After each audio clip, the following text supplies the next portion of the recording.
Hello and welcome back to the Faithful TV. On the agenda this week we have a preview to the City game.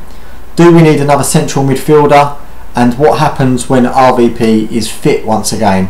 So starting at the first point on the agenda, the big derby, City come to Old Trafford. What a change of events and a change of fortunes, because for the last couple of months this game has been billed as City chasing Chelsea for the Premier League title, and if we could stop them. Now all of a sudden it's become both of us in a race for finishing in the top four, and the form we're in, you've got to feel quite confident going into this game. Now we lost at the Etihad earlier this season 1-0. My personal opinion on that game is we was unlucky to lose. We was down to 10 men from the 40th minute, but City didn't really rattle us. I know they scored, but they didn't really create too much, and Rooney had a fantastic chance at the end to equalise, and I felt we deserved a point from that game. But if you go back, if you journey back, slightly further to last year, and we was absolutely dominated by City. We lost 3-0 at Old Trafford, and it could have been 10. We lost 4-1 at the Etihad, and it could have been 10. It was just horrible to be a United fan last year. The last time we beat them was that famous game at the Etihad in 2012 where Van Perise scored a last minute free kick. Again, looking at that game, we was 2-0 up and Ashley Young made it 3-0 and the ref ruled it out to be offside. It wasn't offside. We could have gone to win that day 3-4, 5-0, but City made it 2-all, and Van Perise struck in the last minute. It sort of made the victory a little bit sweeter because City thought they were going to get something out of it and they didn't. But 2012, that's a bloody long time that we haven't turned up against them. So yeah, it's a big derby day. They say form goes out the window, but I don't think it does. I'm looking forward to them coming to Old Trafford tomorrow. I think we're playing very well. The victories against Spurs, Liverpool and Aston Villa, in comparison to their defeat to Crystal Palace earlier this week, I'm fully confident we're going to get all 3 points and open up a bit of a gap. I mean, how funny would it be if City didn't even qualify for the Champions League next season? Reigning champions and not even qualifying. That's got to be embarrassing, isn't it? I think I've seen that before somewhere, but the less we say about it, the better.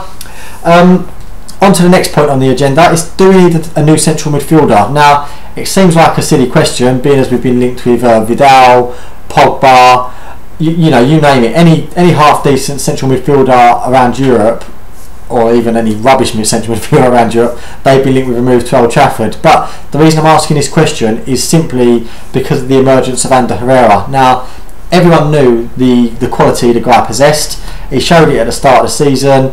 He's very good on the ball. He can strike a ball. He doesn't shy away from a tackle. He's always looking for possession, So we've all known he's good. Van Gaal was finally put him back in the side, and he's showing everyone what he can do. So the question, do we actually need another central midfielder, is what was Herrera bought for if not to be our main central midfielder? At the moment he's got the likes of Carrick, Blind, Fellaini and even Rooney that can play in there. At a push you could probably drop Mata in there as well.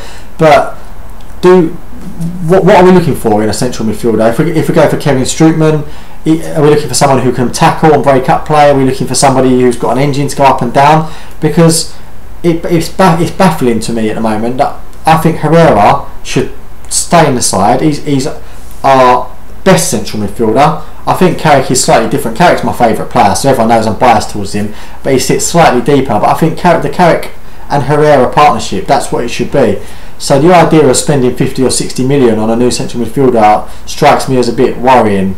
But it's up for debate. I'd like to hear from you guys on this, because I know a lot of people think we do need to sign Pogba back, if you like, or we do need somebody, maybe that Jeffrey Kondogbia. But there's so many names being thrown around that I'm not certain central midfield is the place we need to strengthen at this moment in time. The final point on the agenda is what happens when Robin Van Perise returns to fitness. We all know he's friends with Van Gaal. They've got a Dutch link. He was his captain on the international side. But the new system we're playing only allows for one striker. So with Rooney playing back up top on his own and playing very well, nobody else is getting a look in. Falcao's getting a 10-minute run out here and there. James Wilson not even getting 5 minutes at the end of the game. So does Van Perise come back in?